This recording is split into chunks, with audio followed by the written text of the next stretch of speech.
Hey guys, subscribe for daily content. And if you're shopping for gear, make sure you check out the description for the newest items at some of the very best online retailers. There's also links for some of the items that I personally recommend. Thanks!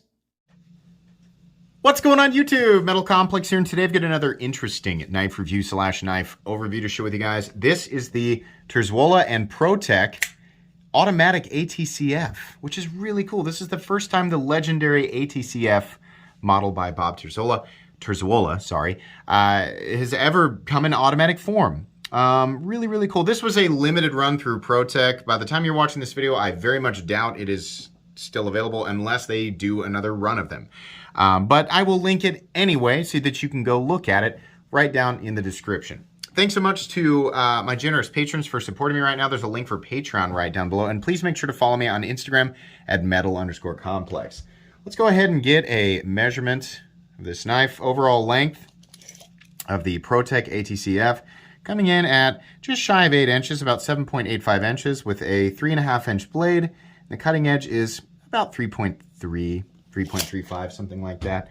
How about some size comparisons up against the Ontario Rat Model 1 and the Ontario Rat Model 2. Try to get those butt to butt there. There we go.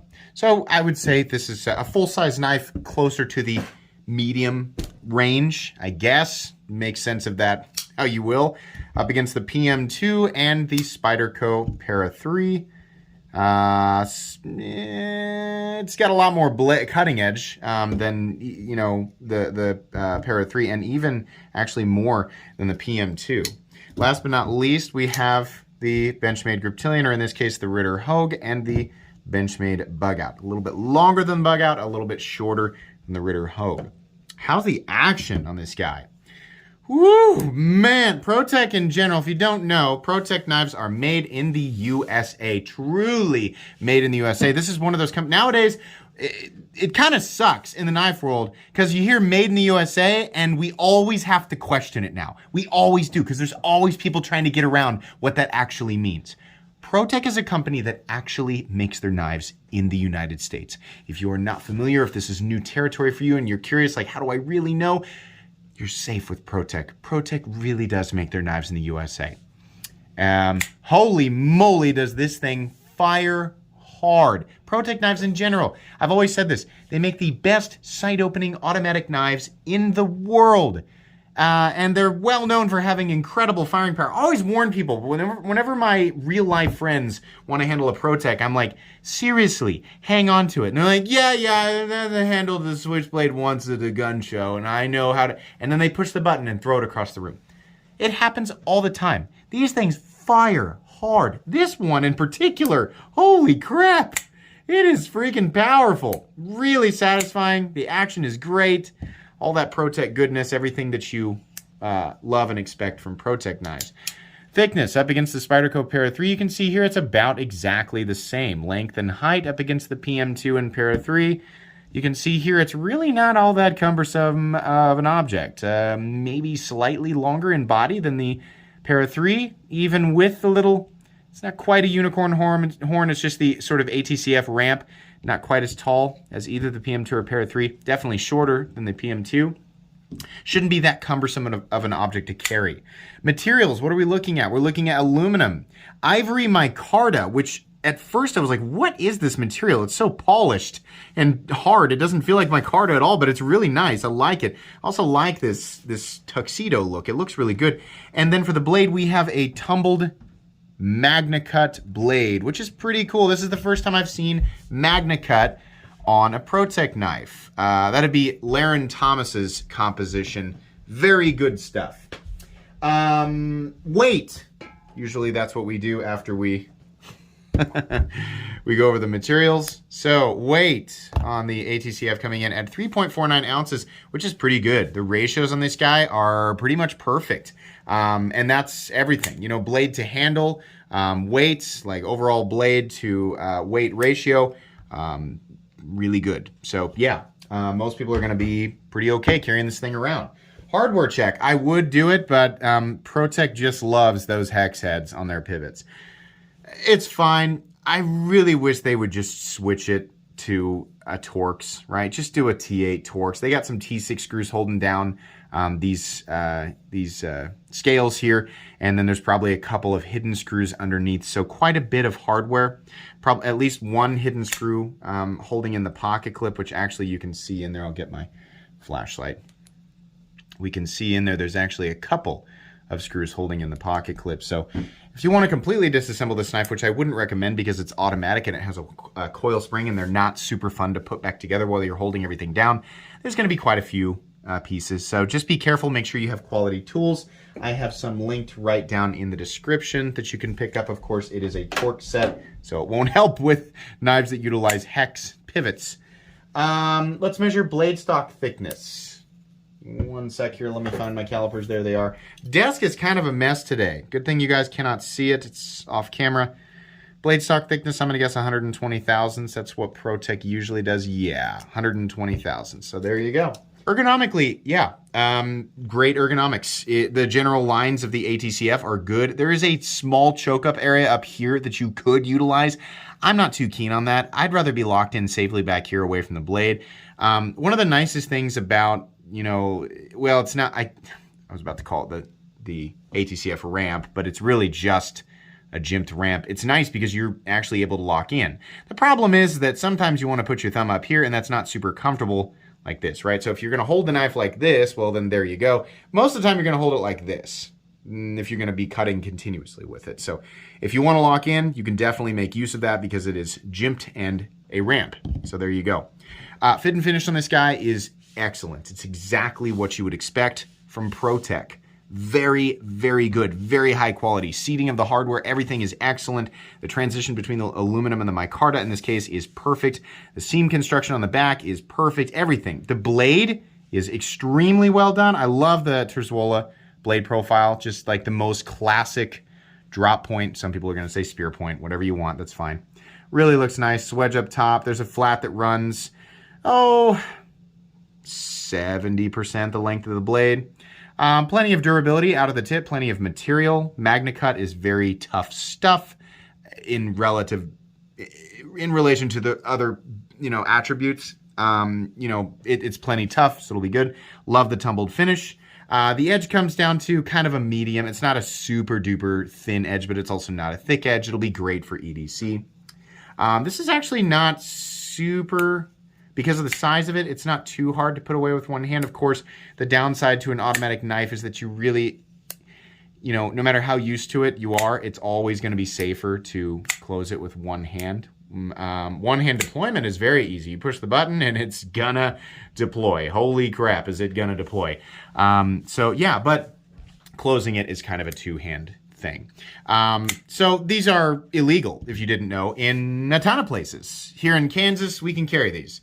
If I want to, if some company who makes a 10-foot switchblade, I don't know how I'd carry it, but it's legal to carry here. It's just because they don't care, because I think at some point somebody realized that those laws are kind of stupid.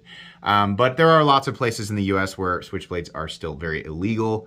Sometimes if they are legal, they have a blade length limit. So before you rush out and pick something like this up, because if you're not familiar with ProTech, you probably are going to be, and I'll link ProTech knives in general down in the description. They're one of those companies that doesn't make a bad knife. So if you're not familiar with them, I was about to say, I'm sure that you will be itching to check out that link and see what all they've got, but you should check whether or not it's legal to own and or carry a switchblade in your area, because you can definitely get in trouble with these. Yeah, anyways, it says ProTech on one side, ProTech USA, don't mind their billboarding, and then Terzuola on the other side, and MagnaCut, which is fine. It's just a real classy looking knife. It honestly looks like a switchblade. I think I said this in the unboxing. It looks like a knife that James Bond would carry.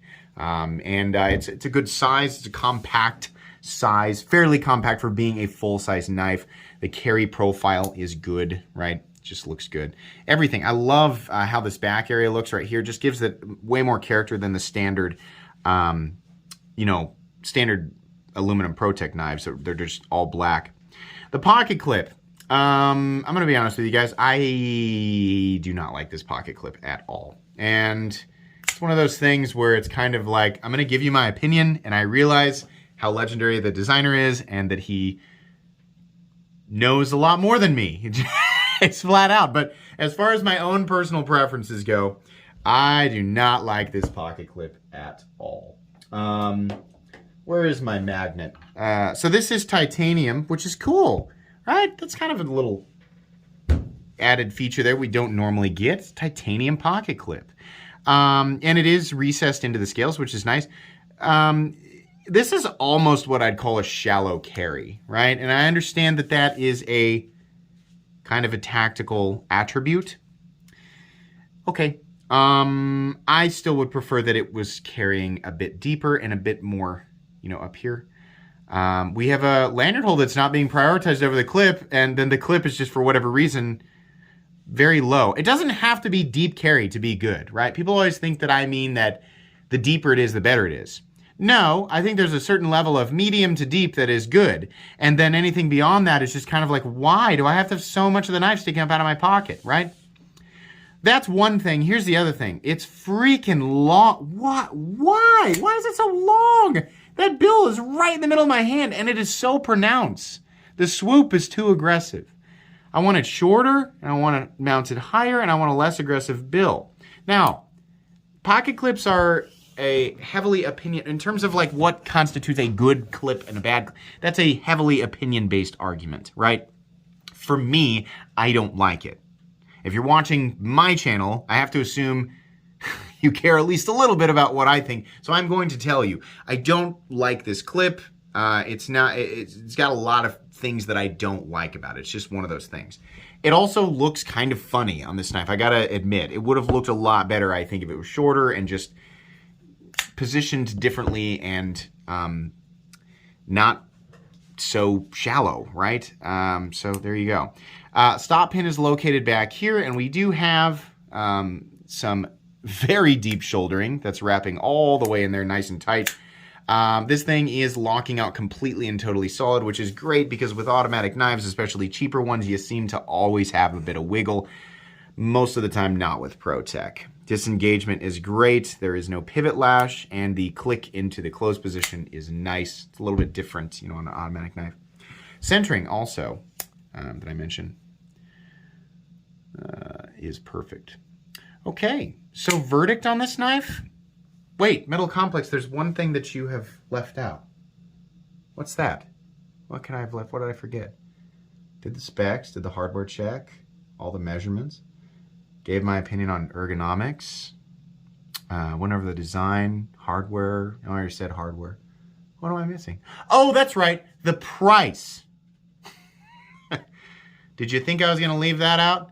People commenting 1 or 2 minutes into the video. Oh no. No, I found the price. Wow. Okay, so this was a limited run and it's gone, right? So the price can't really hurt anybody.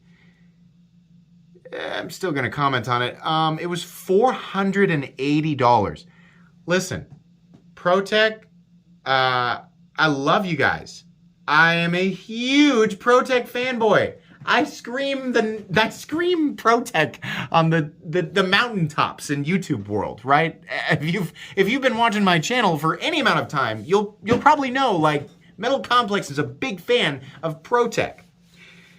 Now, I've reviewed a few knives where I'm like, yeah, this is creeping up there, but they still make some of the most competitive. We're talking about truly American automatic knives. They make some of the most competitive knives out there, right? They make really, really good stuff. Most of the time, it's hard to argue, and most people, most of you guys, agree. You're like, yeah, ProTech knives is great. They make their stuff in the United States. They have, they're higher priced than a lot of American stuff, but pretty reasonable if we're talking about automatic American stuff, which does add a little bit of cost, right? Premium fit and finish, real good stuff. All of that's here. Other than the fact that we have some micarta scales, a titanium pocket clip, a Magna Cut blade, and it was designed by Bob Terzuola. I'm not seeing a whole lot more than what we see on a $220 ProTech. Okay, had they Magna Cut, we're seeing Magna Cut blades around, it's expensive stuff, but it's not that expensive. It's not like a Magna Cut blade costs $100 than $100 more than an M390 blade or something like that. No.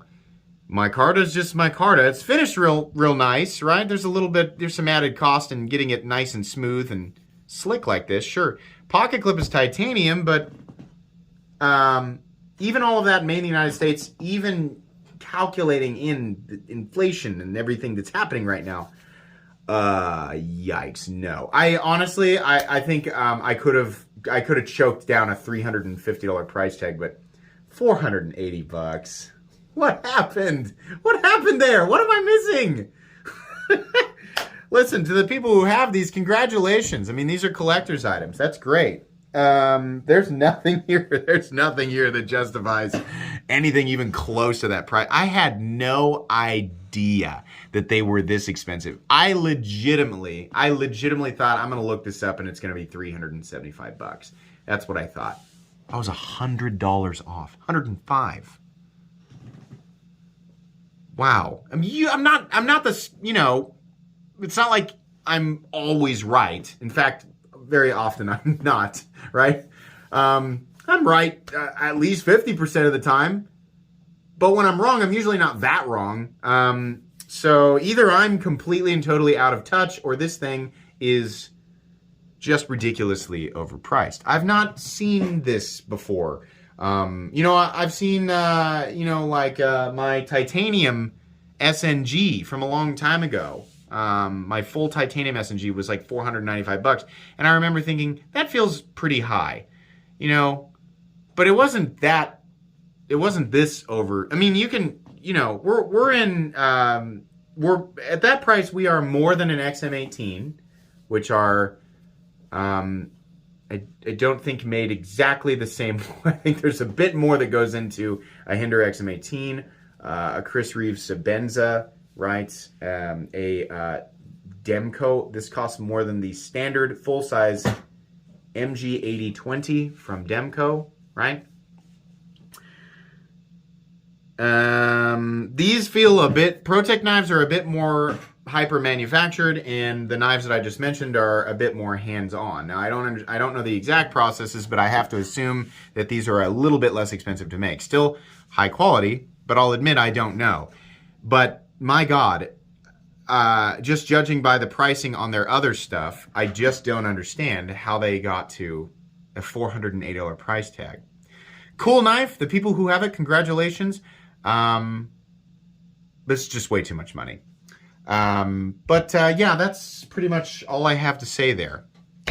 Thank you so much to the gentleman who sent this in for me to take a look at. Really appreciate it. Please make sure to follow me on Instagram at metal_complex. If you enjoyed this video, leave a like. If you'd like to check out my other content, I do, of course, have lots of videos of knives that are either expensive or inexpensive that I do or don't like, so check those out. And if you enjoy all my content, go ahead and click on that Metal Complex logo right there and subscribe because there's definitely more coming. Thanks again for watching, everybody, and have a great day.